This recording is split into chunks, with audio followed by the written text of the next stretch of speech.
Alors bonjour Isdalem, nous sommes le 16 septembre 2015 et la vidéo présente est une autre vidéo intercalée dans la série vidéo le voyage astronomique vers, pas le voyage astronomique mais l'alerte rouge 2. Donc je suis rendu à la partie de texte que vous voyez là. Et la suite des choses, eh bien, c'est vraiment le point culminant de toute cette présentation-là. Et sûrement ce que je vais dévoiler là-dedans n'a jamais été dévoilé, non seulement n'a jamais été dévoilé, mais aussi, c'est sûrement ça qui m'amène actuellement les attaques prononcées, c'est sans relâche que je vis actuellement. Parce que les choses sont en train de se réaliser d'une façon qui est surnaturelle et je n'ai pas le choix de continuer à vous exposer ce qui a été écrit déjà depuis 4 mois et qu'une série d'événements m'ont empêché de vous dévoiler. Ça aurait dû être dit depuis, être produit depuis déjà 2 ou 3 mois, cette partie de texte-là. Bref, ça j'y reviens. Maintenant, cette vidéo-là présente, comme je vous dis, ne fait pas partie de la série Alerte Rouge. Je dois absolument l'arrêter. Et cette vidéo-là est probablement la plus importante que j'ai jamais produite depuis le début de mon ministère. Elle aura pour but d'encourager mon frère Claude Inierski avec toutes les attaques qu'il subit et de mettre en garde ceux qui l'attaquent. Il y a certaines personnes d'entre vous qui l'avaient attaqué publiquement et certains d'entre vous qui l'avaient attaqué via courriel directement, plus personnellement, en le critiquant. Eh bien, j'ai un message pour vous. Regardez la vidéo que je produis. Il est toujours temps pour vous de vous excuser personnellement si vous l'avez fait à Claude ou publiquement. Parce que je pense sincèrement que cet homme-là a été oint d'une façon extraordinaire pour accomplir une prophétie très très profonde que le Seigneur nous a donnée. Je vais vous la montrer, cette prophétie-là.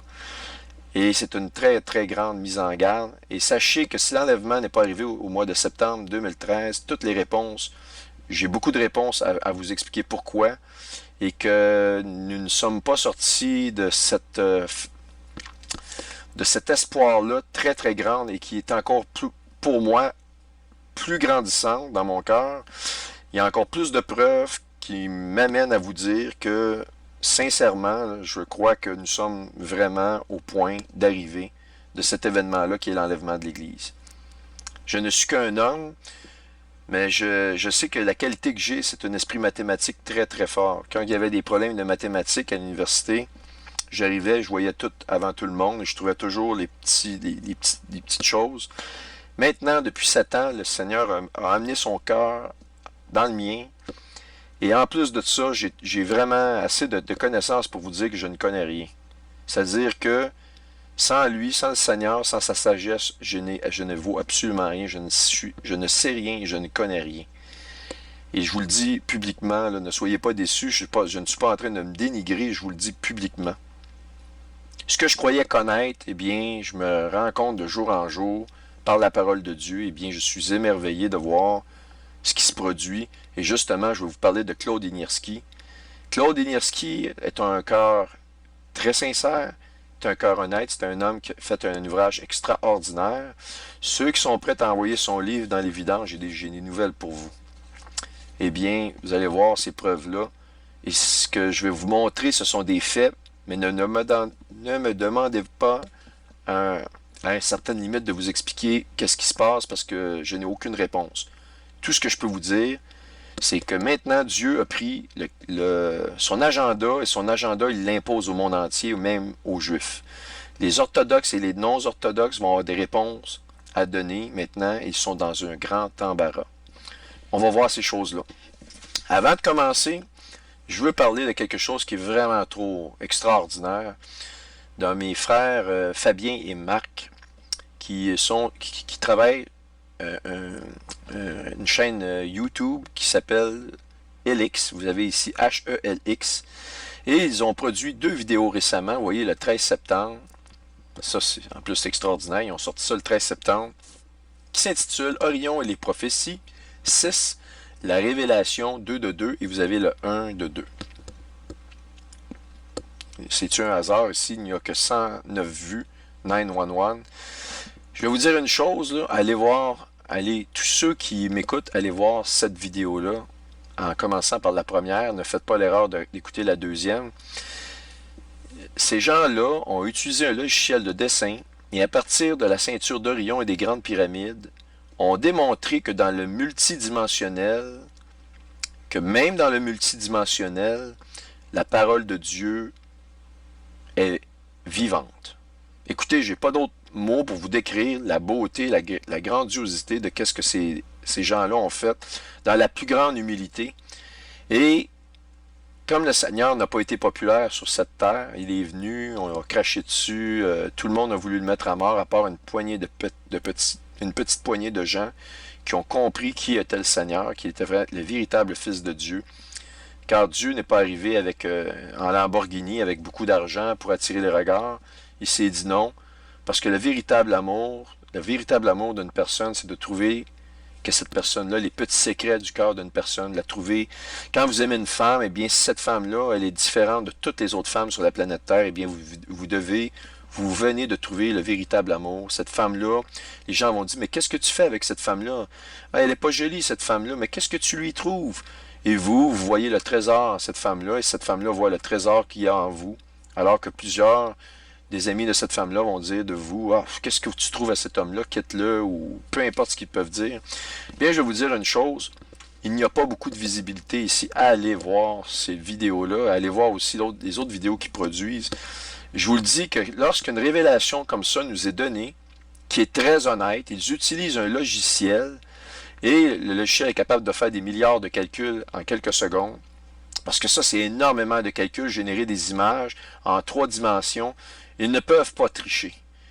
Si vous mettez une équation mathématique d'une chaîne de chiffres et que vous rentrez les premiers chiffres et que vous laissez aller un ordinateur, exemple comme le calcul de la valeur du chiffre pi, qui a une infinité de chiffres après le point, eh bien, vous ne pouvez pas vous tromper, l'équation va se faire et vous ne pouvez pas vous tromper, c'est que chaque chiffre que vous trouvez après le point, qui se révèle, qui demande de plus en plus de calculs, eh bien, est un chiffre véritable, parce que l'ordinateur ne peut pas se tromper, si vous entrez les bonnes données, il va vous donner une chaîne de chiffres. Bon, mais lorsque vous utilisez un logiciel comme eux, ils le font, actuellement, et qu'ils font des surplombages de l'image, etc., etc., ils ne peuvent pas tricher et ils arrivent à la description, par exemple, de la parole de Dieu, ce que nous dit sur les anciens, sur les quatre êtres vivants, plus fort que ça, sur le Fils qui est à la droite de Dieu,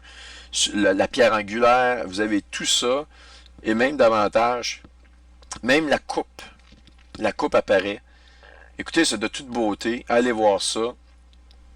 Je me dis, je ne peux pas m'empêcher de dire que lorsqu'on est rendu avec des révélations comme ça, au moment où on vit actuellement, et qui est extrêmement prophétique, eh bien, nous ne pouvons qu'être dans les derniers jours, et que je comprends que le travail de ces deux frères-là, c'est de nous révéler que le multidimensionnel est vivant. Moi, je vous ai démontré que l'espace était relié avec les événements géopolitiques, c'est bon, mais eux vont plus loin que ça. Ils nous démontrent que dans le multidimensionnel, la parole est encore vraie. Alors, si vous partez de votre cœur, vous faites confiance au Seigneur et que vous utilisez une méthode qui est dans votre cœur, que ce que Claude Enierski a fait, je vais vous dire, cet homme-là n'a rien négligé. Il a travaillé avec un très, très grand cœur. Et si vous voulez lui lancer des pierres, eh bien, je vais me mettre devant lui. Vous allez me lancer des pierres à moi aussi. Et je vais prendre les premières pierres à sa place parce que, sincèrement, il ne mérite pas les attaques. C'est injuste. Et je vais vous démontrer de faire très attention. Vous avez le temps de vous repentir, de vous excuser à cet homme-là, que ce soit publiquement. Si vous l'avez attaqué publiquement, excusez-vous publiquement. Et si vous l'avez attaqué personnellement, envoyez-lui un petit mot de relâchement, de dire, écoutez, Claude, je te remercie, je ne suis pas nécessairement d'accord avec toi, mais écoute, ce que j'ai dit, je ne le pensais pas. Faites quelque chose. Je vous le dis, là, vous avez encore le temps de le faire, mais il ne reste plus grand temps. Alors, voici, ça c'était le premier segment, le message d'Élix. Donc, je vais juste vous faire dérouler une trentaine de secondes des images extraordinaires. Et j'ai pas mis la résolution au complet parce que j'ai peur que mon vieil ordinateur se mette à laguer. Mais vous allez voir, c'est vraiment fabuleux. Et de ce que tu les as révélés aux enfants. et aux saints. Quiconque veut être grand parmi vous, qu'il soit votre serviteur. Quiconque veut être le premier, qu'il soit votre esclave. Ainsi le Fils de l'homme est venu non pour être servi, mais pour servir. Et donner sa vie. C'est extraordinaire. Je vais arrêter cela, j'en ai des frissons. Ah, quoi dire de plus que ce que je viens de vous dire? Regardez ces vidéos. Et moi, je continue, au moment où je vous parle, de produire ce vidéo d'appui à Claude Inierski, d'avertissement, puis je vais vous expliquer tout ce qui s'est passé au niveau de la fête des trompettes. Vous allez voir, il y a quelque chose de surnaturel, d'extrêmement prophétique. Je n'ai jamais vu une telle chose. Préparez-vous, parce que je suis convaincu que le Seigneur nous réserve des surprises dans les prochains jours qui viennent, dans les jours qui viennent. Alors donc, pour procéder à la démonstration de cette vidéo-là, qui va devenir la vidéo la plus importante que j'ai jamais faite dans mon ministère, eh bien, on va faire une petite rétrospective de la méthodologie de calcul qui a été utilisée par Claude Inierski pour en arriver à la conclusion du 13 septembre 2015 comme étant la date de l'enlèvement de l'Église, versus la méthodologie de calcul que moi j'ai utilisée. Je vais vous expliquer la différence entre les deux. Et vous allez voir que Claude n'a pas fait d'erreur dans son calcul. Il a peut-être fait une erreur, sans le vouloir, dans la méthodologie de calcul. Mais vous allez voir que la conclusion de ce que je vais vous montrer dans cette présentation-là va vous surprendre. Que finalement, la question que je vous pose, est-ce que Claude Inierski nous donnerait exactement, nous aurait vraiment donné exactement le jour de l'enlèvement de l'Église? Eh bien, la réponse va vous surprendre. Suivez-moi. Alors, rétrospective, le calcul utilisé par Claude Inierski versus mes propres calculs, on peut voir que Claude a utilisé la méthode mathématique comportant 365,24 jours par année pour le déduire du total des 17 640 jours total. Donc, l'origine du total des 17 640 jours est la suivante. Ça vient de Daniel, le chapitre 9, le verset 25. Sache-le donc et comprends. Depuis le moment où la parole a annoncé que Jérusalem sera rebâtie jusqu'à loin, le conducteur, ça c'est Christ ici, il y aura 7 semaines. Alors voici. On sait que 7 semaines équivaut à 7 jours, puisque un jour est comme une année aux yeux de Dieu.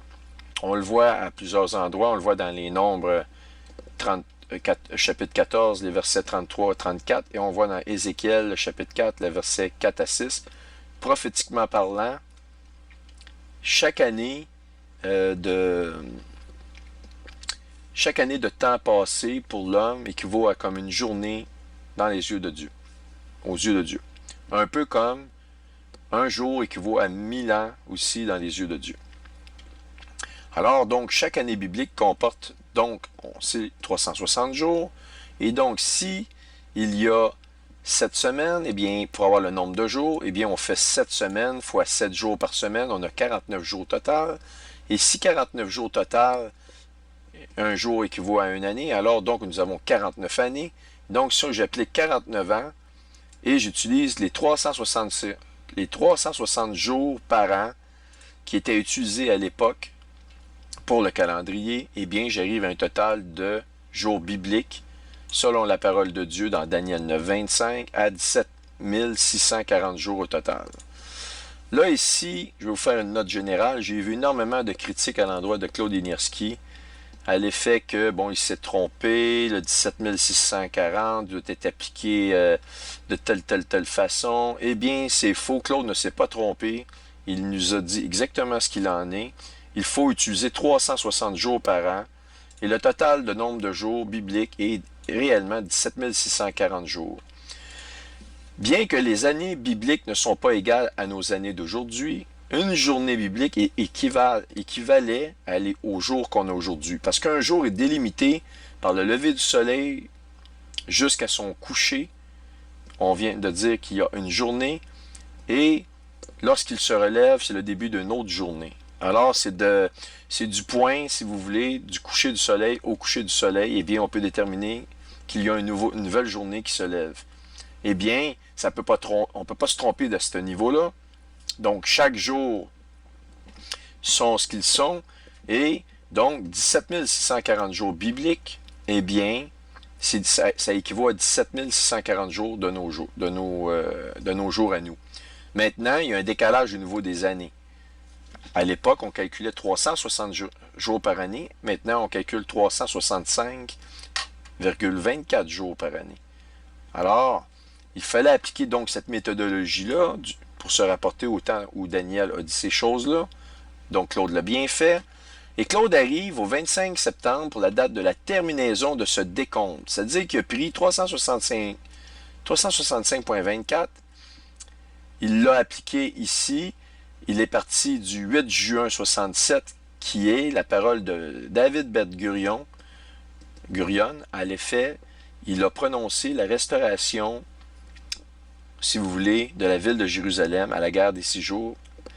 Parce que c'est à la guerre des 6 jours que les Juifs ont récupéré Jérusalem, une ville qu'ils avaient perdue depuis des années.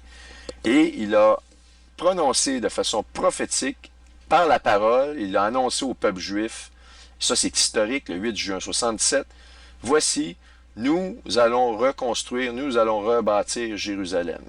Eh bien, le seul argument ici qu'on peut avoir, que les eschatologues ou en théologie qu'on peut avoir, c'est à savoir, est-ce qu'il s'agit d'une prophétie qui s'est jamais accomplie ou elle s'est déjà accomplie?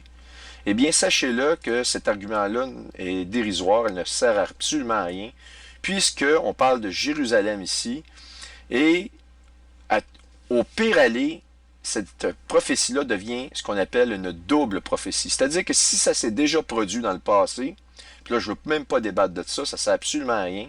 Eh bien, étant donné que David Ben-Gurion, à l'endroit le plus saint de tout Israël, qui est Jérusalem, eh bien, a prononcé cette parole-là de la restauration de cette ville-là, eh bien, la prophétie redevenait alors une véritable prophétie, et donc le décompte doit s'amorcer, parce que Dieu n'a pas deux paroles, n'a pas trois paroles, il a une façon de faire.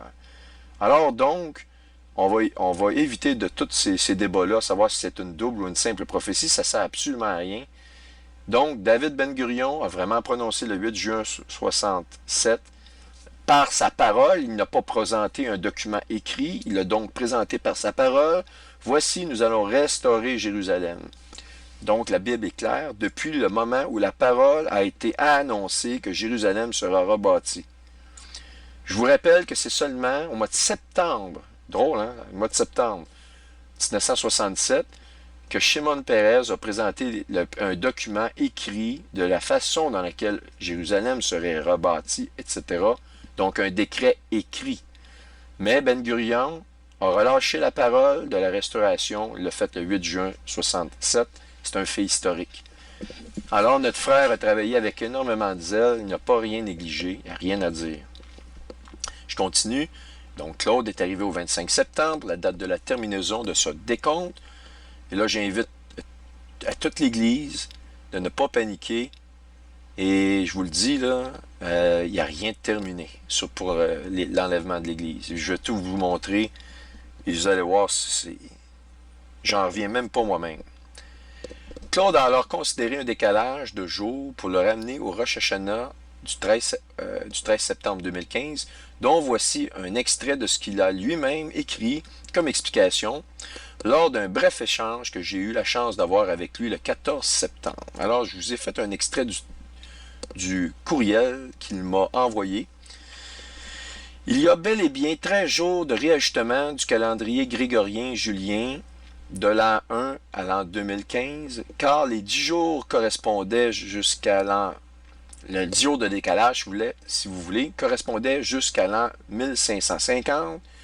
Il faut rajouter encore 3 jours de réajustement jusqu'à l'an 2015, voir Wikipédia pour la raison pour laquelle c'est 3 jours additionnels de 1550 à 2015. Après quoi, il faut ajouter 1 jour de Josué à Gabaon. La prophétie se produit dans Josué, le chapitre 10, les versets 12 à 14. Donc, il y a un total de 13 jours, OK? Moins la journée de Gabaon, donc on a 12 jours de décalage total final. Et donc, si on applique le 12 jours, et c'est ce qu'il dit, c'est le miracle, le 25 septembre qu'il avait trouvé, selon son calcul, en utilisant la méthode de la déduction de 365,24 jours du total qu'il y a ici, eh bien, il arrivait au 25 septembre, moins les 12 jours de décalage, il arrivait, miracle, au 13 septembre, qui est la fête des trompettes annoncée d'avance par le calendrier juif. Et on sait que ils ont la technologie, ils savent avec la NASA les phases parfaites de la Lune, et ils se permettent maintenant d'annoncer leur fête à l'avance. Vous pouvez aller sur des calendriers juifs et vous pouvez aller voir en 2032 les dates précises des fêtes annoncées par les Juifs. Alors ça, c'est pas ce que je vous dis là, c'est pas une surprise. Tout le monde sait ça. Vous allez voir, c'est phénoménal ce qui se passe là. La parole de Dieu du retour de Jésus s'applique à 100%. Je vois même pas moi-même où on peut se tromper. Lui-même, Claude le dit, je comprends pas ce qui se passe. On n'a pas été enlevé. Mais bien, j'ai peut-être une explication basée sur la parole de Dieu, non pas sur ce que je pense, mais basée aussi sur des faits d'intelligence que je vous montre là ici. Alors donc, il dit, miracle, nous arrivons en plein Rosh Hashanah, le 13 septembre, il n'y a pas de hasard possible, les calculs sont justes, la seule chose, c'est de savoir si le décret est bon, et il n'y a pas de doute possible, puisqu'il n'y en a pas eu d'autre de toute l'histoire, et cela correspond exactement à la guerre des 6 jours. Mais au lendemain du premier jour de la guerre, etc., il y a 3 petits points. Donc, Daniel 9.25 mentionne qu'à partir du décret qui sort de la bouche, et celui-ci est le 8 juin, eh bien, quand on additionne les 17 640 jours, on arrive au 25, 26 septembre. Ici, là, 25, 26 septembre, je vais vous expliquer ce qui est assez extraordinaire, encore une fois, de ce frère-là, de Claude Inierski. Il ne saura jamais à quel point Dieu l'a probablement utilisé pour lui montrer le moment exact. Ce que je peux vous assurer, puis vous allez voir ça dans la suite de mes travaux, l'enlèvement de l'Église arrive à un coucher de soleil, au minuit juif. Il n'y a aucune erreur possible. À partir de Jérusalem, OK? Si vous avez un décalage, il faut que vous prévoyez le décalage. Ce n'est pas votre coucher de soleil à vous qui compte, c'est celui de Jérusalem. Au coucher de soleil, à un coucher de soleil, l'enlèvement de l'Église va avoir lieu. On a une description, j'ai toutes les preuves de cela, ça, il n'y a aucun doute. À savoir maintenant, c'est quel coucher de soleil, de quel jour. Là, c'est toute une autre histoire. Mais Claude nous a donné beaucoup d'indications à ce niveau-là. Donc, le 25, 26, moins 12 jours de décalage, cela nous donne le Rosh Hashanah du 13 septembre. Ça, je vous l'ai déjà expliqué. Maintenant, je vais vous expliquer ma méthode, qui est un peu différente que celle que Claude a utilisée. Ma méthode de calcul est basée sur le nombre de jours tel que prévu dans le calendrier actuel, et ce, en temps réel. J'ai utilisé un logiciel pour le faire, mais le logiciel me donne tous les détails mois par mois, journée par journée. Alors ici, je vous explique pourquoi j'ai fait ça avec un logiciel et je n'ai pas utilisé la méthode mathématique de Claude. Claude n'a pas fait d'erreur mathématique. Il aurait fait une erreur, et là je mets l'erreur en guillemets, vous allez voir que cette erreur-là n'en est probablement même pas une, et qu'il a fallu qu'il soit vraiment guidé par Dieu, parce que j'en reviens même pas de ce que je vais vous montrer là. Alors, regardez bien ça. On va ici, je vous explique l'erreur, pourquoi je n'aurais pas pris la méthode de Claude, et vous l'avez devant vous, c'est que la méthode de Claude tient compte d'un 0,24 jours par année, et après 4 fois ou 4 années, si vous voulez, vous avez une année, vous avez quasiment un quart, ça fait une année de plus. Et c'est pour ça que ça explique qu'à tous les 4 ans, nous avons des années bissextiles. Les années bissextiles correspondent à des années où on ajoute une journée de plus dans le calendrier qu'on a actuellement. Donc, il y a une erreur qui s'additionne sur 4 années, et bang, après la 4e année, on corrige l'erreur-là d'un coup avec une journée. Évidemment, pourquoi on attend 4 ans? C'est impossible de rajouter un quart de journée. Là, on aurait un calendrier, le mercredi et demi, puis le jeudi et demi, le jeudi et 3/4, ça ne fonctionnerait pas. Donc, ils attendent 4 ans et ils font une correction. Le logiciel que j'ai utilisé tient compte de cela. Mais Claude n'en tenait pas compte, puisque lui, les années bissextiles sont comme suit. Elles sont à toute tranche de 4 ans. Donc, en 2008, il y avait une année bissextile. 4 ans après, 2012, c'est une année bissextile. 2016, c'est une année bissextile. Et donc, en 2020, ici, qui serait ici, ce serait une année bissextile à tous les 4 ans. Ce qui est en rouge, c'est l'année bissextile. Donc, Claude a rajouté un quart d'année. Il a parti donc de 2... Lorsqu'il a fait son calcul, il a fait son calcul à partir de 67, qui est très loin en arrière ici. OK, il a fait son calcul et il n'y a pas de problème parce que à toutes les fois qu'il y a une année bissextile dans le calendrier réel qui est ma méthodologie, l'addition qu'il faisait lui, elle se regroupait.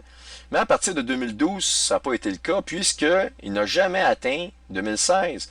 Son calcul s'est arrêté en septembre 2015. Voyez-vous, donc lui, il a ajouté un quart entre 2012 et 2013 ce laps de temps-là n'est pas une année bissextile. Il a rajouté un autre quart de journée entre 2013 et 2014. Il a ajouté un autre quart de journée entre 2014 et 2015. Et il a ajouté un autre quart de journée entre 2015 et pratiquement la fin de l'année 2015, parce qu'on est en septembre 2015, pour un total d'une année en trop. Alors, je vous rappelle que chacun des laps de temps, c'est 365,24 jours. Maintenant, pour ceux qui se posent la question, tu parles qu'il y a seulement une journée de décalage. Tu dis un jour d'erreur. Tu nous dis que c'est le 23. OK? Et lui, il parle du 25 et 26. Et toi, tu nous parles du 23 au 24. Ben là, ça fait 2 jours. Pourquoi tu nous parles d'une journée s'il y en a 2? Eh bien, voici la réponse se retrouve dans l'extrait de son livre. L'extrait de son livre nous dit bien qu'il y a 11 jours de décalage, de réajustement, versus l'extrait de ce qu'il m'a envoyé où il parle de 2 jours de décalage. Et il m'explique dans son courriel qu'il y a eu une erreur dans la publication, qu'il l'a envoyée et l'erreur n'a pas été changée dans le livre. Et donc, ça l'a eu pour résultat. On voit ici l'extrait de son texte. Vous l'avez devant vous, je ne peux pas tricher. Il y a bien 11 jours de réajustement entre le calendrier julien-grégorien, autrement dit, le 24 et le 25 septembre sont en réalité le 13 et le 14. Alors, écoutez, il s'agit là probablement de quelque chose qui frôle le miracle, si ça n'en est pas un. Parce que regardez bien ce que je vais vous dire. Donc, on va être obligé de prendre son livre comme étant la vérité.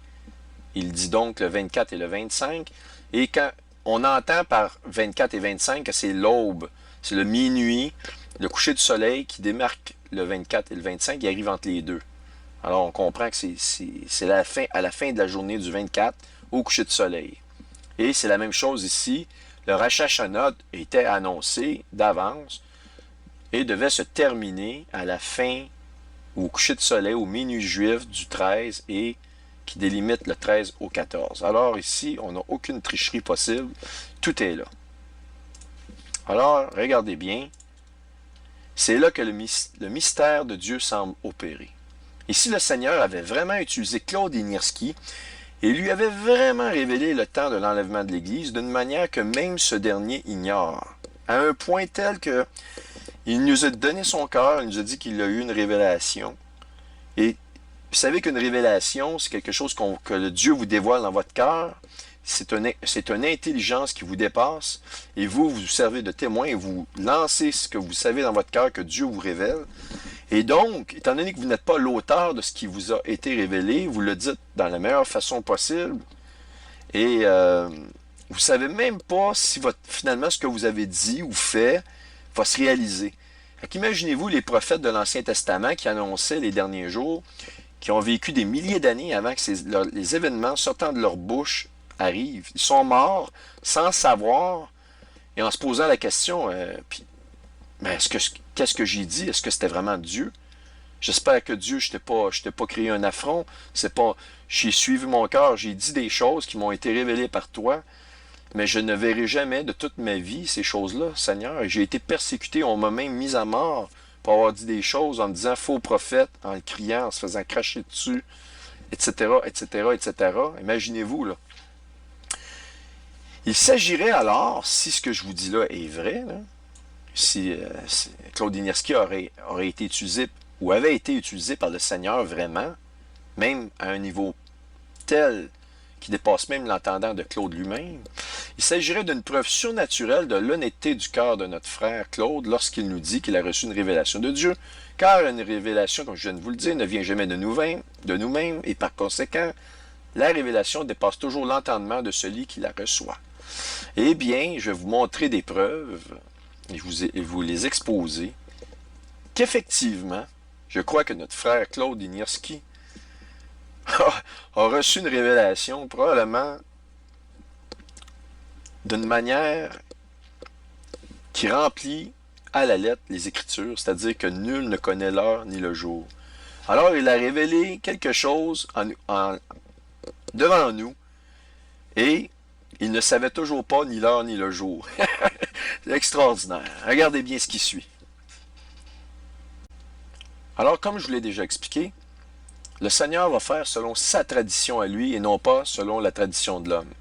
Et aujourd'hui, les Juifs, depuis plusieurs années, décident des calendriers sacrés à partir de la science, c'est-à-dire le Rosh Hashanah, qui doit être proclamé par l'observation de la nouvelle lune, selon les règles de 3 observateurs qui sanctifient la lune pour annoncer le premier de Tishri, d'où l'expression « nul ne connaît l'heure ni le jour ». Eh bien, ils ont remplacé cette méthode-là, qui est prescrite dans la Bible, dans l'Ancien Testament, par la technologie en connaissant d'avance les croissants de lune. Et donc, ils ont proclamé le 13 septembre comme le premier de l'année, la tête de l'année, le premier de Tishri, donc la fête des trompettes. Eh bien, si ils avaient utilisé les prescriptions telles que Dieu leur demande, eh bien, ils n'auraient pas pu observer, même au 14, ils n'ont pas pu observer de nouvelles lunes. Eh bien, mesdames et messieurs, c'est quelque chose de vraiment... Ici, je vais vous dire quelque chose, là. C'est quelque chose de sans précédent qu'on assiste là.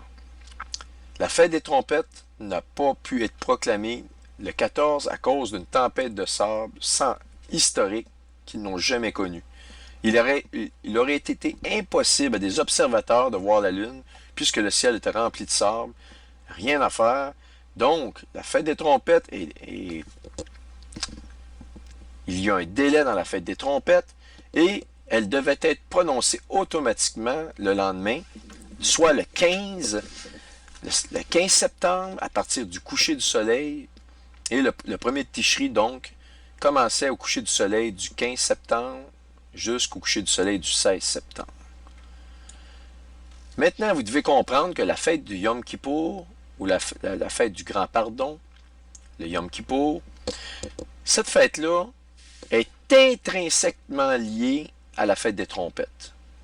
Toutes les autres fêtes sont extrêmement importantes dans la foi chrétienne, la fête de Pâques, la fête des pains sans levain, etc., etc., sauf que la fête des trompettes ou du Rosh Hashanah est la seule qui est reliée à une autre fête de façon intrinsèque. L'une ne va pas sans l'autre. Parce que la fête du Yom Kippour est proclamée 10 jours après que le Rosh Hashanah soit proclamé. Parce qu'il y a 10 jours de repentance et après le 10e jour, au coucher du soleil, c'est le Yom Kippour.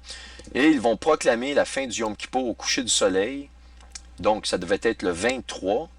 Je vous dis ça devait parce que, selon la tradition juive, le Rosh Hashanah n'est pas selon le calendrier des Juifs. Et lorsqu'on parle du calendrier juif, entendez toujours le calendrier de Dieu. C'est Dieu qui a prescrit toutes les fêtes aux Juifs en leur révélant ça. Et ce sont des hommes qui l'ont dit au peuple, comme Moïse a donné l'instruction qu'il a reçue de Dieu.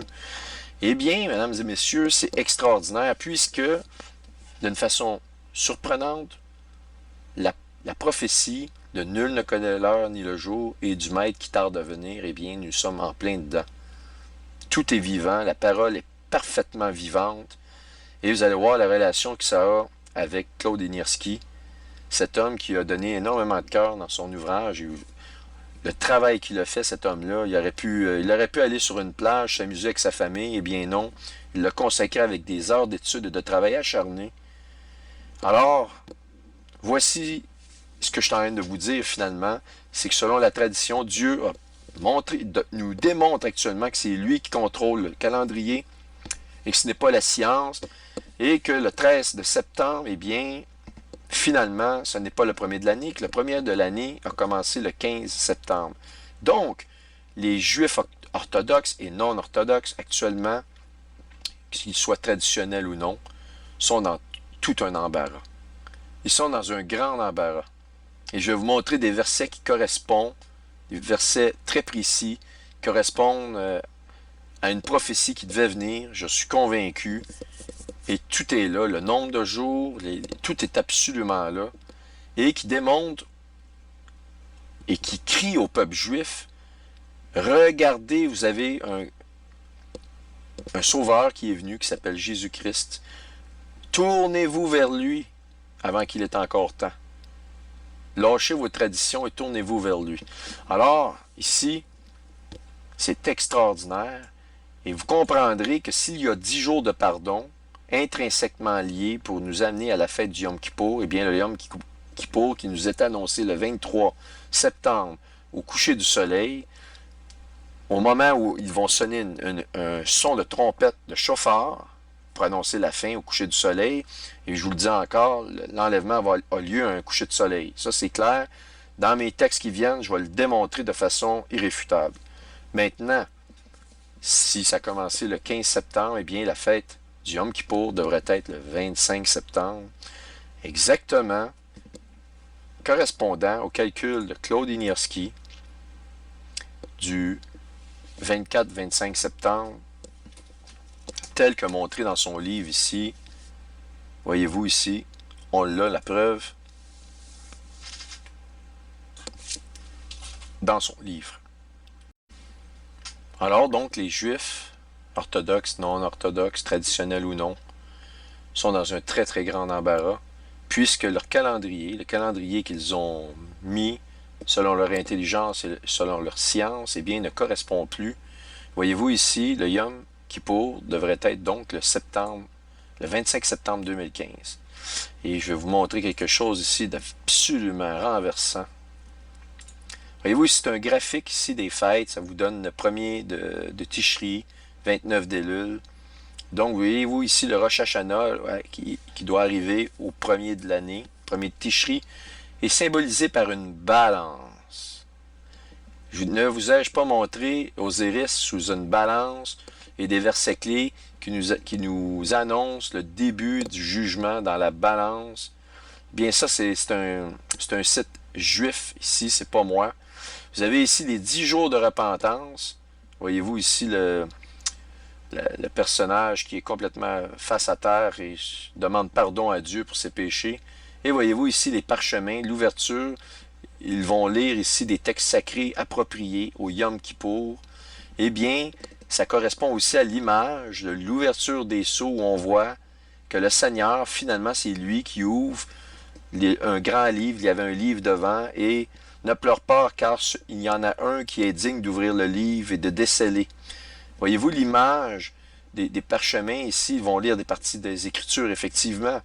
Mais normalement, ce sont les Juifs qui le font et qui décident des fêtes ici, alors que maintenant, il semblerait que depuis quelques jours, il y a quelqu'un en haut de nous qui a pris en charge l'agenda, son calendrier, et il s'est dit, les fêtes vont être fêtées à la journée que je prescris.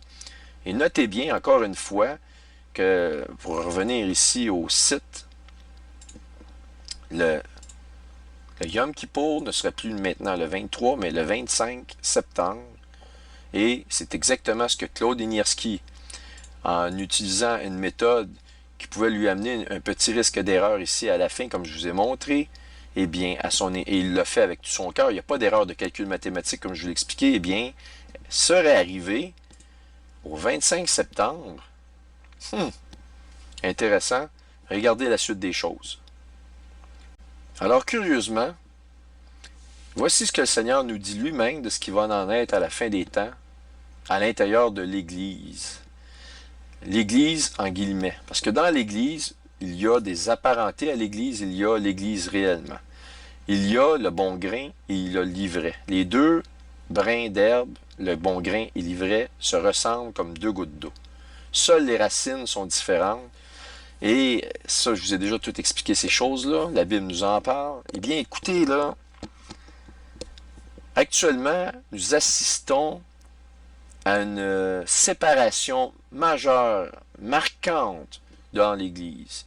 Il y a ceux qui se moquent, il y a ceux qui disent il ne faut pas mettre de date, et je vais vous dire ceci,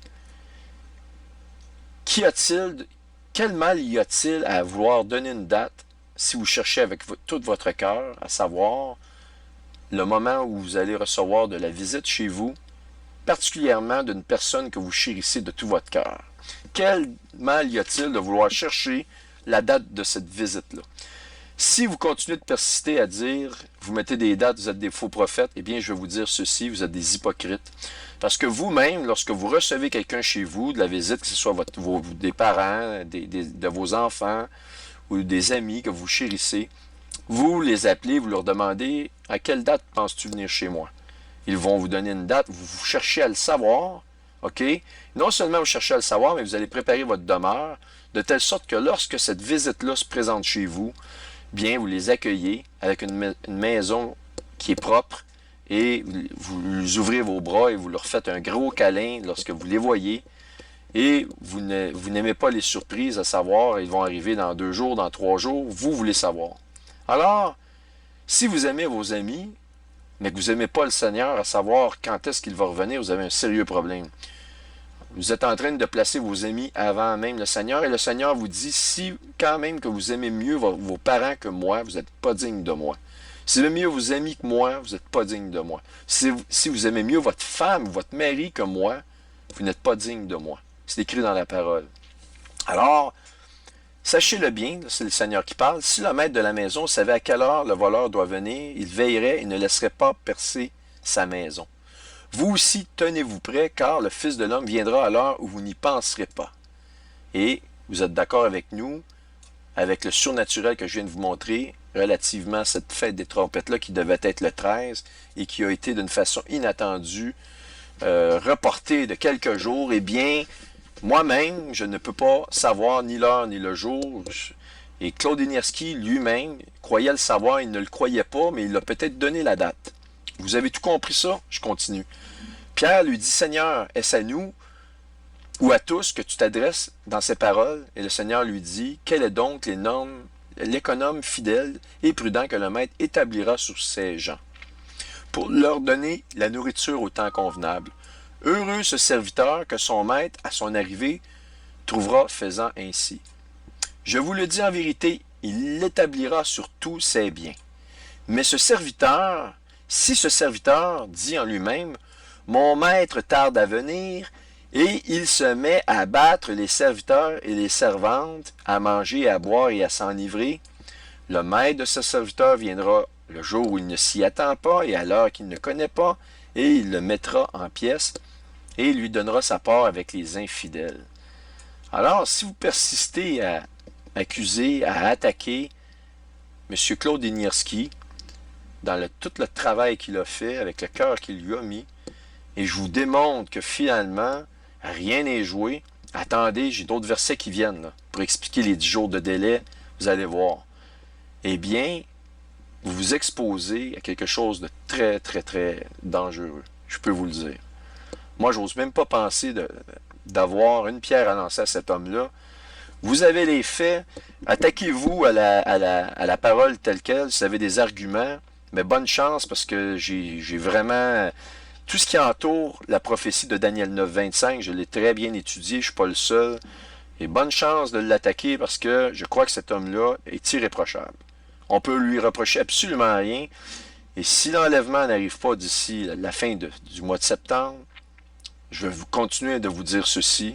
Je vais même le crier sur tous les toits. Cet homme-là est irréprochable.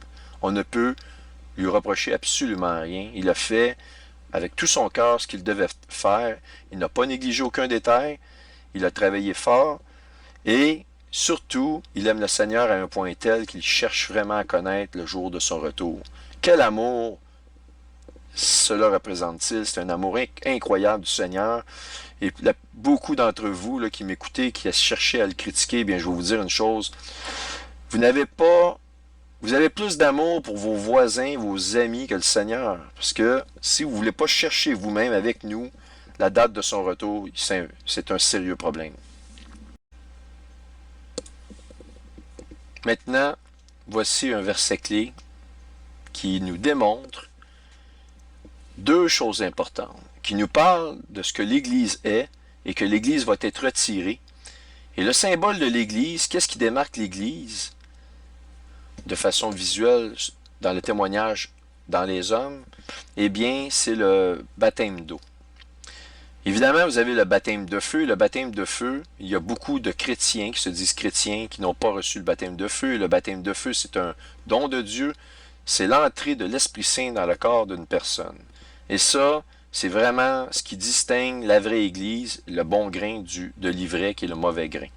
OK?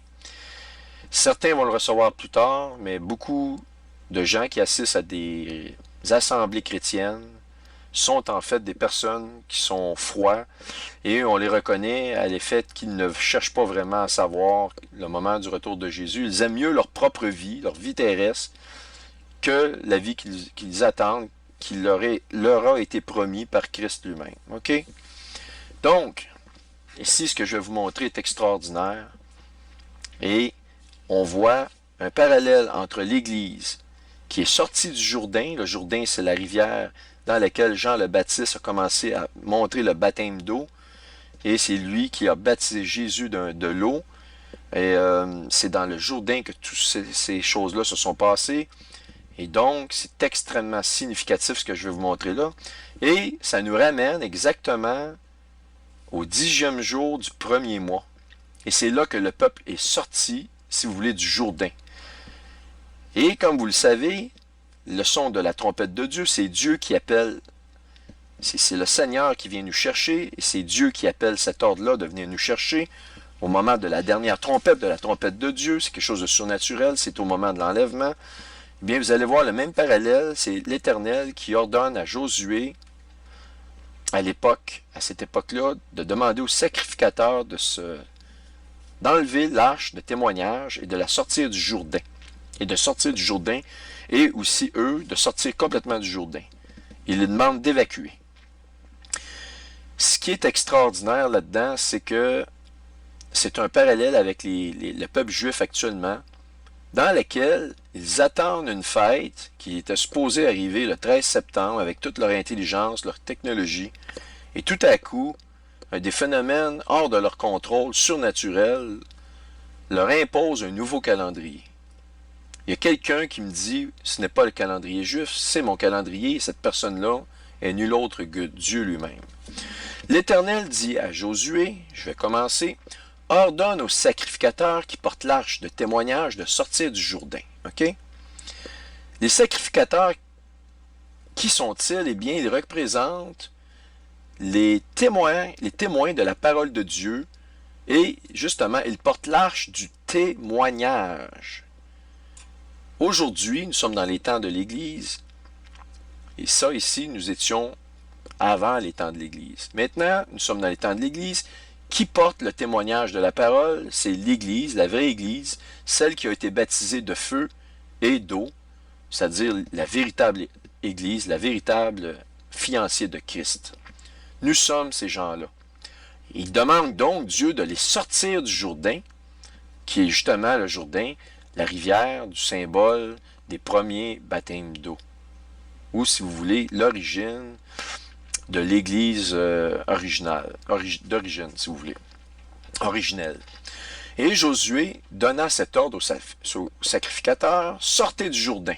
Lorsque les sacrificateurs qui portaient l'arche d'alliance de l'Éternel furent sortis du milieu du Jourdain, et que la plante de leurs pieds se posa sur le sec, les eaux du Jourdain se retournèrent à leur place et se répandirent comme auparavant sur les bords.